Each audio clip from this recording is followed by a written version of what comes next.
Hey everybody, Brock Boyd, CMI, and today I want to talk to opportunity seekers about some of the most common reasons that people aren't getting a response when they apply to a position online, send the resume or apply on LinkedIn or whatever. And this is the most relevant for technology-related sales professionals.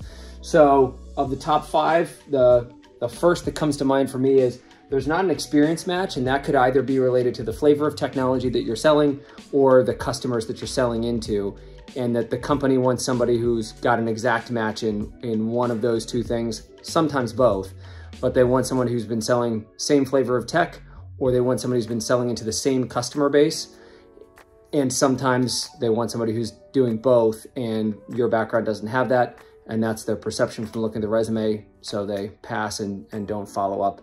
Don't respond to the outreach. The second would be the resume is confusing. So this goes along a little bit with number one, where basically they're confused about whether or not the experience does match, and they can't quite tell, but also they might not be able to tell what you've been doing and when, if there's any confusion about from when to when you worked at companies, what your role was.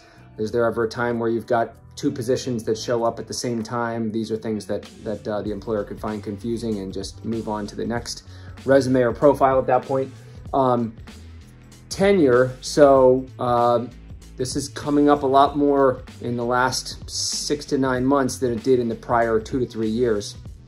And so basically if someone has, multiple positions, let's say 3 out of 4 of the last positions where they were at a company for 18 months or less. That could be one of the common reasons that someone will look past your profile. Another is, again, especially for salespeople, if there's no stats on the resume. So if there's nothing speaking to either quota attainment or revenue sold or anything about achievements or accomplishments, that could be a reason that they look past the resume. They could make the assumption that there have been no achievements and have been no attainment of quota and that sort of thing if they don't see it on the resume or the profile. And finally is location.